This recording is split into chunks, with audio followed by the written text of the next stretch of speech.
अस्सलामुअलैकुम, this is Usama Ali and welcome back to सीख लो WordPress full course in Hindi Urdu की ये क्लास नंबर 1 है।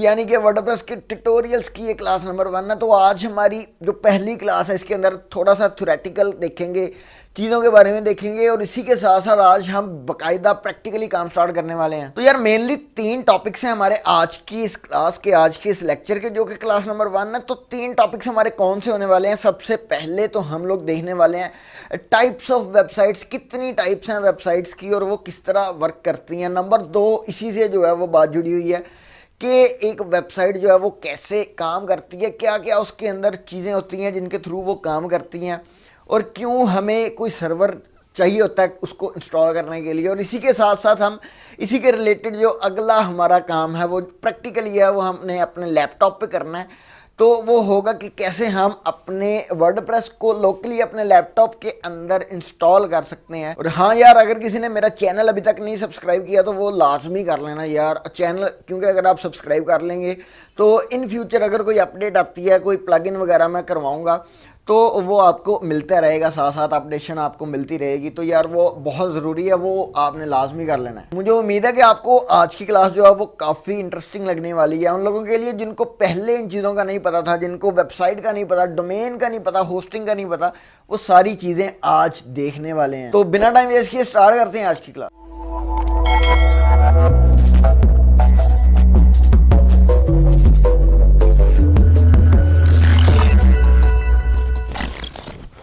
बिस्मिल्लाहिर्रहमानिर्रहीम जी। तो 3 से 4-5 मिनट में लूँगा। यहाँ पे ये स्लाइड्स हैं, थोड़ी सी मैंने आप लोगों के लिए स्पेशली डिज़ाइन की हैं, तो इनको लाजमी आप लोगों ने देखना है।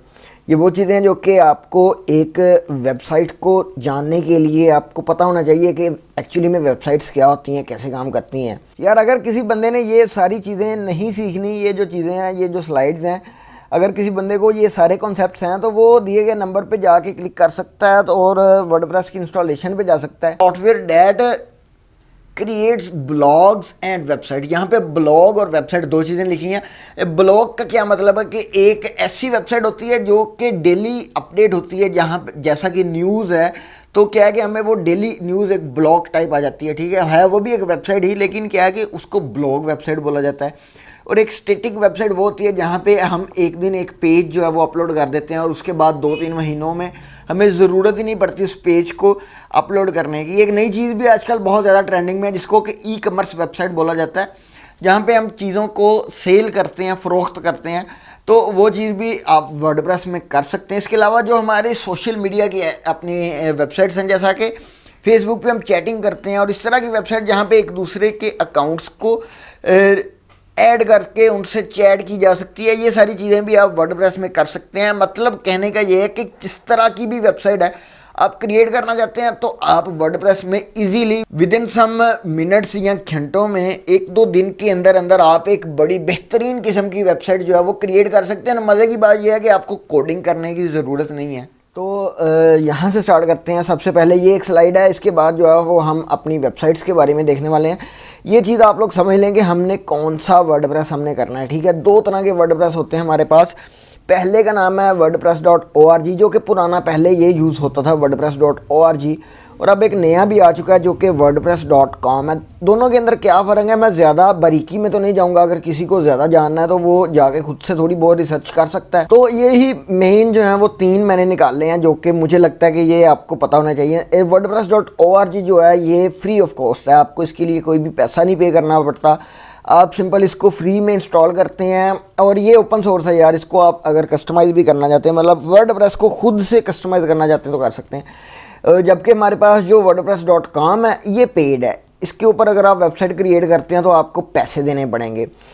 नंबर 2 जी, ये कस्टमाइजेबल, ये अगर स्पेलिंग की कोई मिस्टेक है तो इग्नोर कर दीजिएगा। अगर ये कस्टमाइजेबल का क्या मतलब है कि इसको आप जो भी वेबसाइट इस पर बनाएंगे ना उसको अपनी पसंद से उसको जो है वो कस्टमाइज़ कर सकते हैं। फुल्ली कस्टमाइज़ तो नहीं, लेकिन आपकी जो 90% प्रॉब्लम्स होती हैं ना वो ऑलमोस्ट आपकी कवर हो ही जाती हैं। अगर किसी ने ब्लॉगिंग करनी है तो उसके लिए बेस्ट है, दी बेस्ट है, बल्कि ब्लॉगिंग के लिए तो सबसे ज़्यादा बेस्ट यही है, यही रिकमेंडेड है हर तरफ से। और अगर आप wordpress.com पे बनाते हैं तो आपको आपकी वेबसाइट जो है ना वो फुल्ली कस्टमाइजेबल नहीं होगी, चीज़ें जो हैं वो ऑलरेडी डिफाइंड होंगी और आपको उसी पे काम करना पड़ेगा। लेकिन wordpress.org पे आप उसको चेंज भी कर सकते हैं प्लगइन्स की मदद से, थीम्स जो हैं वो आप चेंज कर सकते हैं, सारा कुछ ठीक है। ये जो है ORG जो कि हम करने वाले हैं, ये मैनुअली आपको मैनेज करनी पड़ेगी। मतलब कि इसको आपने खुद से मैनेज करना है, इसका बैकअप खुद से लेना है, इसकी सिक्योरिटी का खुद से ख्याल रखना है। लेकिन जो wordpress.com है, इसका वो खुद ही बैकअप ले लेता है, खुद ही अपडेशन कर देता है, खुद ही से इसकी सिक्योरिटी को भी वो है जो वो मैनेज करता रहता है। तो इस तरह के काम जो है वो क्योंकि पेड है तो वो खुद ही कर लेता है, ठीक है। हम फ्री वाला करेंगे और ये जो सबसे ज़्यादा यूज़ होता है वो wordpress.org है। wordpress.com भी यूज़ होता है लेकिन बहुत कम यूज़ होता है। बल्कि अभी तो मैं एक बंदे से सुन रहा था जी आजकल में कि वो wordpress.org जो है ना वो आपको 70% से भी ज़्यादा वेबसाइट्स प्रोवाइड करता है। लेकिन हमने जो रिसर्च देखी थी वो थी जी 40%। खैर जी इस चीज़ को छोड़ें, लेकिन बात ये है कि बहुत ज़्यादा यूज़ होता है wordpress.org। आते हैं अपनी अगली स्लाइड की तरफ। यहाँ पे लिखा है जी एक वेबसाइट क्या होती है, ठीक है।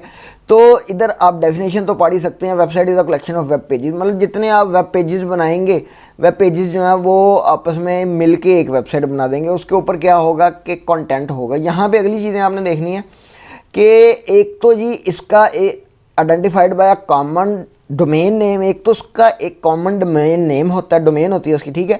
उसके बाद उसके पास क्या है जी कि and published on at least one web server. Web server क्या होता है ये मैं आपको आगे जाके बताने वाला हूँ। डोमेन नेम क्या होता है ये भी मैं आपको बताने वाला हूँ। अच्छा, ये अब एग्जांपल्स हैं वेबसाइट्स की, google.com हो गया, विकीपीडिया हो गया और अमेज़ॉन हो गया, ये हम देखने वाले हैं। आगे आते हैं जी डोमेन नेम पे। डोमेन नेम क्या होता है? डोमेन नेम यार किसी भी वेबसाइट का ना एक यूनिक नेम होता है, मतलब कि वो वाला नेम जो कि सिर्फ आपकी वेबसाइट का है, वो कोई और यूज़ नहीं कर सकता। ना कोई जो ऐसी वेबसाइट है जो कि पहले से एग्जिस्ट करती है उसका नाम भी आप यूज़ नहीं कर सकते। और उसके आगे क्या एक्सटेंशन होती हैं, जैसे ये .com है, .org है, इस तरह और भी होती हैं, उनकी लिस्ट भी मैं आपको दे दूंगा। तो बाकी ये कोई सर्वे है, ये हम इतना नहीं करने वाले। बहरहाल डोमेन नेम क्या है कि हर वेबसाइट का एक यूनिक नेम होता है। जैसे मेरी वेबसाइट है सीखलो.org, तो आप क्या है कि सीखलो.org आप परचेज़ नहीं कर सकते। अब ये मेरी है, अब आप कोई और कर सकते हैं, इससे मिलता जुलता कोई नाम ले सकते हैं, लेकिन ये वाला नहीं ले सकते, ठीक है। आगे आ जाते हैं जी। अब हम आ रहे हैं अपनी एग्जाम्पल, ये मैंने खुद से रिलेट की है, अगर आपको समझ आती है तो आपकी अंडरस्टैंडिंग के लिए है। मैंने कंपेयर किया वेबसाइट को एक शॉप से, ठीक है। अब अगर किसी को समझ नहीं आ रही कि वेबसाइट क्या है, उसको आम सादे अल्फाज के अंदर मैं समझाना चाहूँगा कि यार जैसे शॉप होती है ना, जैसे एक दुकान होती है आपके मोहल्ले में, आपकी गली में, बाज़ार में कोई दुकान है ना, आपकी मार्केट में, तो सेम उसको एज कंसिडर करें कि वो वेबसाइट है, ठीक है। मतलब अभी आपने कंसिडर करना है, लेट्स सपोज कि वो एक वेबसाइट है, उसी तरह की होती है वेबसाइट। शॉप का क्या होता है कि एक नेम होता है जो कि यूनिक नाम होता है, उसने भाई रजिस्टर करवाया होता है। अगर कोई करियाना स्टोर है, कोई शॉप है, कोई मेडिकल स्टोर है, तो वो उसी नाम का मेडिकल स्टोर उस एरिए में नहीं हो सकता, ठीक है। तो ऐसे ही एक वेबसाइट होती है, एक उसका डोमेन नेम होता है जो कि यूनिक होता है। उसके नीचे जी शॉप का एक ऑनर होता है, वेबसाइट का भी एक ऑनर होता है, ठीक है। इसी तरह अगर शॉप में वो कोई बंदा रख लेता है जो कि शॉप को मैनेज करने के लिए, जैसे वर्कर रख लेता है, तो वेबसाइट पे भी इस तरह आप रख सकते हैं, असिस्टेंट रख सकते हैं, ठीक है। शॉप का एक एड्रेस होता है, एक फिजिकल एड्रेस होता है कि कहाँ पे वो शॉप है, भाई कौन से मोहल्ले में, कौन सी गली में है, और वो भी उसका यूनिक एड्रेस होता है, ठीक है। और इसी तरह वेबसाइट का भी एक सर्वर जहाँ पे वो स्टोर होता है ना, उस सर्वर पे स्टोर होता है, वो एड्रेस होता है। इसी के साथ साथ उसको IP एड्रेस कहते हैं, जिस एड्रेस के थ्रू वो इंटरनेट से कनेक्टेड है। ये सर्वर क्या चीज़ है, इसके बारे में आगे एक स्लाइड आएगी। उसके नीचे हम देखेंगे शॉप के ऊपर हम क्या चीज़ें करते हैं, हम प्रोडक्ट्स को सेल करते हैं या सर्विसेज को सेल करते हैं। और वेबसाइट पे भी भाई हम प्रोडक्ट्स को सेल कर सकते हैं, सर्विसेज को सेल करते हैं, हम अपने कंटेंट को सेल करते हैं, नॉलेज को सेल करते हैं, शेयर करते हैं या सेल करते हैं, एक ही बात है यार। क्योंकि एट दी एंड जो है वो ज़्यादातर लोगों का पर्पज़ यही होता है कि वहाँ पे हमको थोड़ा वो पैसा भी कमा सकें। तो सेल करना या शेयर करना, जो भी आप समझ लें यहाँ पे। अच्छा, अब आगे मैं कोई कंट्रोवर्सी में नहीं पढ़ना चाहता, अगर आप मतलब कि नहीं सेल करना चाहते, शेयर करना चाहते हैं, वैसे ही तो ठीक है। अच्छा आगे जी, एक ये जो शॉप का है ना कि ये एक ही जगह पे होती है, मतलब आपकी अगर किसी सिटी के अंदर है, अगर फैसलाबाद में है, किसी की लाहौर में है, तो वो वहाँ पे ही है। अगर उसने किसी और सिटी के अंदर जाना है, किसी दूसरे एरिए को कवर करना है, तो वो दूसरा पॉइंट लेगा, ब्रांचेस लेगा, जिस पे अच्छा खासा पैसा लग जाता है, ठीक है। लेकिन जो वेबसाइट होती है वो आप एक दफ़ा परचेज़ करते हैं भाई, 2-3 हज़ार की डोमेन लेते हैं, 2-3 हज़ार की होस्टिंग लेते हैं, डोमेन का तो हमने देख लिया, उसका नाम खरीदना पड़ता है। होस्टिंग क्या है वो मैं आपको आगे जाके बताता हूँ। खैर लेते हैं, और वो आप क्या है कि पूरी दुनिया उस चीज़ को एक्सेस करती है और पूरी दुनिया वहाँ से शॉप कर सकती है, वहाँ से आपको आपका जो नॉलेज है वो शेयर होता रहता है, ठीक है। तो अगर किसी को नहीं समझ आ रही थी कि वेबसाइट क्या होती है और वेबसाइट कैसे है, तो यार ये पॉइंट्स हैं। वेबसाइट एक चीज़ होती है जो कि मतलब कि वेब पेजेस को, एक वेब पेजेस का मजमूआ है, कलेक्शन ऑफ वेब पेजेस है। उसका डोमेन नेम होता है, एक ऑनर होता है, उसका एक एड्रेस होता है, वहाँ पे हम क्या चीज़ें, उसके पर्पसेस होते हैं, नॉलेज शेयर करना, कंटेंट, प्रोडक्ट्स या कोई भी सर्विसेज हैं, और वो पूरी दुनिया से एक्सेस की जा सकती है अगर वो पब्लिकली अवेलेबल है, ठीक है।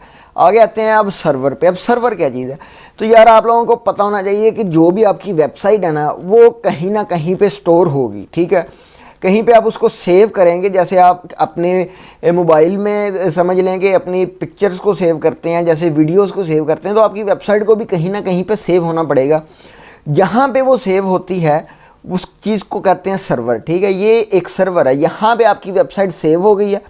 अब आपका सर्वर जो है वो इंटरनेट से कनेक्टेड है, ठीक है, मतलब कि हर बंदा उससे कनेक्टेड हो गया है।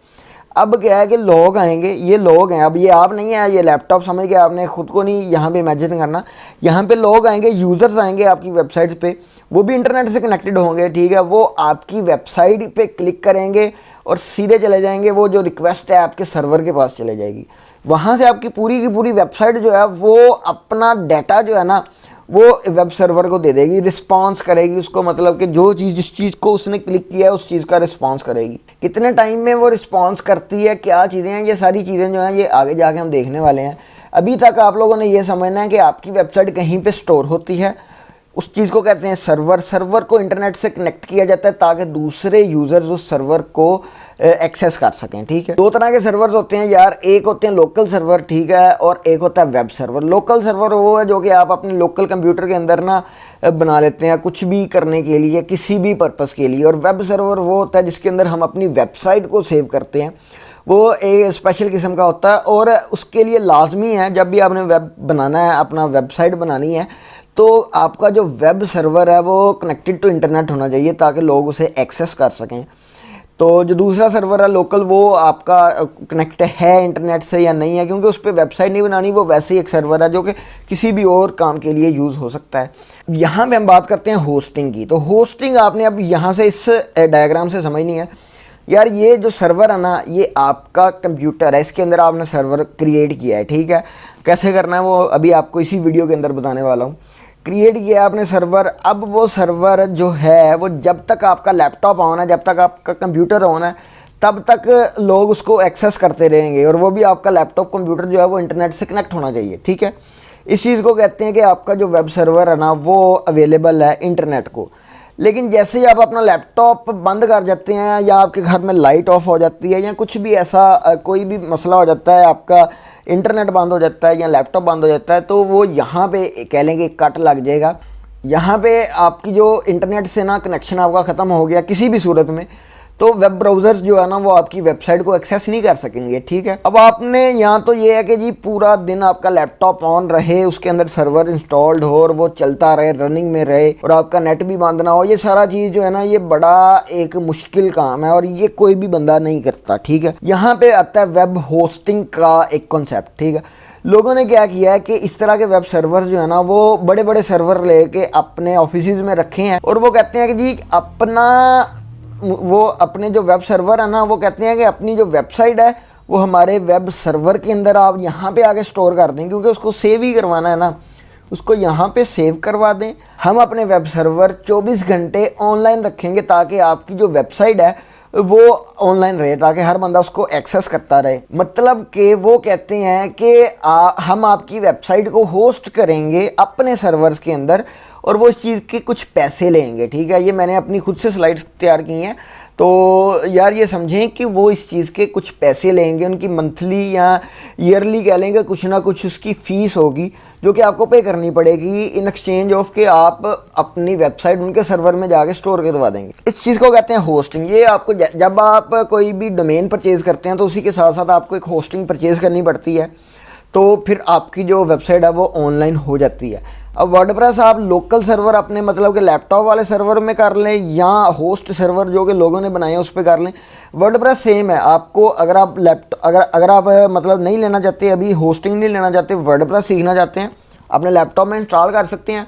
अगर आप होस्टिंग ले लेते हैं तो वो भी वेल एंड गुड है भाई, लेकिन मैं रिकमेंड करूँगा कि अभी पहले आप अपने लैपटॉप के अंदर, अपने पीसी के अंदर इंस्टॉल कर लें एक दफ़ा, उस पर प्रैक्टिस करें, अपनी वेबसाइट बनाना सीखें। उसके बाद आप जब इस काबिल हो जाएंगे, वेबसाइट पूरी एक बन जाए, जो कि आप जल्दी हो जाएंगे। ये बहुत एक छोटी सी स्किल है, बहुत शॉर्ट सी स्किल है, लेकिन बड़े काम की है, बड़ी बड़ी वेबसाइट इस पर बनी है। तो आप क्या कर सकते हैं कि बाद में डोमेन एक परचेज कर सकते हैं, उसके साथ होस्टिंग ले सकते हैं और फिर उसको कंटिन्यू कर सकते हैं। तो अब बिना टाइम वेस्ट किए हम करते हैं इंस्टॉलेशन को शुरू। अपने लोकल सर्वर के अंदर वर्डप्रेस को इंस्टॉल करने जा रहे हैं, wordpress.org को। तो बिना टाइम वेस्ट किए उसको स्टार्ट करते हैं। अब डिफरेंट सर्वर्स हैं जो कि हम इंस्टॉल करते हैं अपने पीसी के अंदर, अपने लैपटॉप के अंदर, जहाँ पे हम कर सकते हैं। वो 2-3 जो है वो काफ़ी ज़्यादा फेमस है। सबसे पहले एक आता है XAMPP सर्वर जो है, XAMPP। तो ये काफ़ी ज़्यादा फेमस है। इसके ऊपर क्या है कि मल्टीपल वेबसाइट्स जो हैं वो आप क्रिएट कर सकते हैं, डिज़ाइन कर सकते हैं। हम जो करने वाले हैं वो हम XAMPP की इंस्टॉलेशन भी देख लेंगे अगर आप रिक्वेस्ट करेंगे तो, लेकिन अभी हम जो है वो एक बिटनामी नाम का है, बिटनामी BITNAMI। तो ये सर्वर है जो कि वर्डप्रेस आपको सिंपल इंस्टॉलेशन दे देगा। आपको सिर्फ उसको डाउनलोड करना है और वर्डप्रेस ऑटोमेटिकली इंस्टॉल हो जाएगा। अपने ब्राउज़र पे आने के बाद आपने यहाँ पे सर्च करना है बिटनामी। ये आप स्पेलिंग यहाँ से देख सकते हैं। जैसे ही आप इसको सर्च करेंगे पहली वेबसाइट आपको मिल जाएगी bitnami.com की, ठीक है। वहाँ पे आपने चले जाना है और यहाँ पे आपको ये जो ऊपर एप्लीकेशंस का यहाँ पे आपको एक ऑप्शन मिल रहा है। एप्लीकेशंस में आप जाएंगे तो साथ ही हमारे पास कुछ इस तरीके से वेबसाइट एक ओपन हो जाएगी। यहाँ पे जो सबसे उनका फेमस है और सबसे जो ज़्यादा यूज़ किया जाता है वो वर्डप्रेस ही है। तो वर्डप्रेस को आपने यहाँ से एक सिंगल टैप करना है और वो एक वर्डप्रेस के ऑप्शन पे हमें ले जाएगा, ठीक है। यहाँ पे आप लोग देख सकते हैं इसका क्या वर्जन चल रहा है। यहाँ पे 5.7 है फ़िलहाल। आपके टाइम पे थोड़ा सा चेंज भी हो सकता है क्योंकि ये कंटिन्यूसली जो है वो चेंज होते रहते हैं। जैसा अभी यहाँ पे आया कि 13 डेज़ अगो है, ठीक है। अच्छा, अब आपने यहाँ पे किसी और चीज़ को नहीं करना, सिंपल एक इंस्टॉलर का बटन है, इस पर क्लिक करना है आपने और एक फ़ाइल जो है वो ऑटोमेटिकली डाउनलोड पे लग जाएगी आपकी। और अगर आप कोई मैक यूज़ कर रहे हैं या कोई और ऑपरेटिंग सिस्टम यूज़ कर रहे हैं जैसा कि लिनक्स है, तो आप उसका यहाँ से कर सकते हैं। विंडोज़ का आपने यहाँ से करना है, ठीक है। तो यहाँ पे आप विंडोज़ पे क्लिक कर सकते हैं। तो यहाँ पे आप लोग देख सकते हैं कि एक ये हमारे पास एक फ़ाइल डाउनलोड पे लग गई है और ये मेरी यहाँ पे हो चुकी है, ठीक है। अब जैसे ही ये अपनी डाउनलोड हो जाएगी, आपने इसको क्या करना है कि इसको ओपन कर लेना है। इसको हमने ओपन करना है। ये देखें कुछ इस तरीके से .exe फाइल है हमारे पास। तो ये क्या है कि एक सर्वर के अंदर हमारे पास वर्डप्रेस जो है वो आ चुका है, ठीक है। अब हमने यहाँ पे इसको ओपन करना है और इसको जो है वो परमिशन दे देनी है, यस कर देना है इसको, ठीक। सिंपल स्टेप्स को फॉलो करना है। जैसे कि हमारे पास ये लैंग्वेज आ जाती है, ठीक है। ये नेक्स्ट आपने करना है। ये सारी इंस्ट्रक्शंस हैं, इनको आपने किसी भी चीज़ को चेंज नहीं करना यहाँ पे। अच्छा, अगर आपने 2 दफ़ा करना हो अपने वर्डप्रेस को, मतलब कि आपने 2 वेबसाइट्स बनानी है लोकल होस्ट पे, ठीक है, ऑनलाइन नहीं, आपने ऑफलाइन बनानी है 2, तो आपको ये 2 दफ़ा इंस्टॉल करना पड़ेगा। आपने सिंपल क्या करना है यहाँ पे कि यहाँ पे जैसे यहाँ पे 7.2 लिखा है, आपने यहाँ पे 7.3 लिख देना है या कुछ भी आपने लिख देना है ताकि वो जो है फोल्डर का नेम चेंज हो जाए और वो हमारा जो 2 दफ़ा वहाँ से सिलेक्ट हो जाएगा। यहाँ पे सिंपल स्टेप्स हैं। आपने यहाँ पे अपना एक नाम देना है। इसके अलावा आपने यहाँ पे देनी है जी लॉगिन, मतलब कि आपने अपना लॉगिन एक तरह से यूज़र नेम आपने यहाँ पे देना है जो कि हम वहाँ पे यूज़ करेंगे। तो मेरा नाम यहाँ पे उसामा है, तो मैं यहाँ पे उसामा ही लिख दूँगा और इसी के साथ हमें यहाँ पे एक स्ट्रॉन्ग पासवर्ड देना पड़ेगा। यहाँ पे आपको पासवर्ड देना है अल्फ़ा न्यूमेरिक में, मतलब कि आप कोई सिंबल नहीं यूज़ कर सकते। आपको क्या करना पड़ेगा कि अपने अल्फ़ाबेट्स और साथ कोई न्यूमेरिक लेटर्स जो हैं वो यूज़ आप कर सकते हैं। अच्छा, एक मैं यहाँ पे आपसे रिक्वेस्ट करूँगा कि यहाँ पे साथ ही नोटपैड अपना खोल लें और जैसे यार आप यूज़र नेम पासवर्ड लिखें ना, तो वो यहाँ पे आप कॉपी कर लें। उसकी क्या रीज़न है कि यार भूल जाती हैं ये चीज़ें और बाद में जो है वो पूरी की पूरी वेबसाइट जो है वो मसला कर जाती है, ठीक है। ये मेरा उसामा जो है वो यूज़र नेम है। ये तो खैर नहीं भूलने वाला था, लेकिन फिर भी काफ़ी दफ़ा कन्फ्यूज़न हो जाती है कि यार वो पता नहीं क्या रख दिया था। और नेक्स्ट करने के बाद यहाँ पे अपने ब्लॉग का नाम, क्योंकि ये बाय डिफ़ॉल्ट जो है वो एक ब्लॉग ही क्रिएट करेगा। वैसे हम क्रिएट कर सकते हैं अगर आप कोई मार्केटिंग की वेबसाइट करना चाहते हैं या कोई वैसे स्टैटिक वेबसाइट है तो कर सकते हैं, हर तरह की यहाँ पे मिल जाती है। अगर यहाँ पे आप अपना जीमेल एड्रेस दे देते हैं तो क्या है कि आपका जो जीमेल है वो वहाँ पे वर्डप्रेस के अंदर रजिस्टर हो जाएगा और सारी जो अपडेट्स हैं वो आपको वहाँ पे मिलती रहेंगी, ठीक है। और तो यहाँ पे आपने ट्राई करना है कि अपना जो जीमेल का पासवर्ड है वो आपने जो आपका ओरिजिनल पासवर्ड है वो आपने नहीं देना, क्योंकि ये जो आपका ओरिजिनल पासवर्ड जैसे ही आप दे देंगे तो वो सारी एक्सेस ले लेगा। तो कोई भी आप यहाँ पे रैंडम पासवर्ड लगा के इसको नेक्स्ट कर सकते हैं। ये उस चीज़ को कंफर्म नहीं करता, ये वैसे ही एक फॉर्मेलिटी है जो कि मेरे ख्याल से तो नहीं होनी चाहिए थी, क्योंकि जीमेल का पासवर्ड उसने मेंशन किया है वहाँ पे, तो ऐसा कुछ नहीं होना चाहिए था। तो खैर मैंने यहाँ पे इसको नेक्स्ट कर दिया है और ये यहाँ पे इंस्टॉलेशन स्टार्ट हो चुकी है। इंस्टॉलेशन डिपेंड करती है आपके लैपटॉप की स्पीड पे, कि मतलब कि किस तरह की आपकी स्पीड है। तो यहाँ पे आप लोग देख सकते हैं कि जैसे मैंने फिनिश का बटन यहाँ पे प्रेस किया है तो क्या हुआ कि मेरा ब्राउज़र खुद ही ऑटोमेटिकली यहाँ पे खुल गया और यहाँ पे देखेंगे यहाँ पे लिखा आ रहा है, एक एड्रेस लिखा आ रहा है जिसको कि आईपी एड्रेस बोला जाता है, ये 127.0.0.1। तो ये आपने यहाँ पे देख के परेशान नहीं होना। आपके पास कौन सा ब्राउज़र है, आपके पास होना चाहिए यार या फायरफॉक्स होना चाहिए या आपके पास होना चाहिए जी अपना गूगल क्रोम होना चाहिए, ठीक है। वही सेम अगर मैं ईमेल एड्रेस यहाँ पे लिखता हूँ 127.0.0.1, तो इसका मतलब क्या है कि जो सर्वर हमने इसके पीसी के अंदर इंस्टॉल किया है, इस अपने पीसी के अंदर, ये उसका आईपी एड्रेस है। आप इसको इससे भी एक्सेस कर सकते हैं। इसके अलावा आप अगर यहाँ पे लिखेंगे जी लोकल होस्ट, तो वो देखिए आप इससे भी सेम वही वेबसाइट को एक्सेस कर सकते हैं, ठीक है। एक ही चीज़ आई है, अपना वो आईपी एड्रेस है और ये उसका नेम है, ठीक है। खैर यहाँ पे आप लोग देख सकते हैं कि एक सिंपल सा ब्लॉग हमारे पास आ गया है जिसके अंदर के कुछ भी नहीं है और वो बिल्कुल ही बेसिक किस्म का है, कोई भी पेज नहीं, कोई भी कुछ भी चीज़ नहीं है, क्योंकि हमने अभी तक कुछ क्रिएट ही नहीं किया। तो हम इसको क्रिएट करेंगे इंशाल्लाह ताला। आपने इस कोर्स के साथ जुड़े रहना है। दोस्तों उम्मीद करता हूँ आपको आज की ये क्लास बड़ी अच्छी लगी है। अगली क्लास के अंदर जो आपने डैशबोर्ड देखा है ना, इसके बारे में थोड़ा सा देखेंगे और इसी तरह कोई एक आधा जो है वो और टॉपिक इसके साथ ऐड कर लेंगे। तब तक के लिए अल्लाह हाफिज़।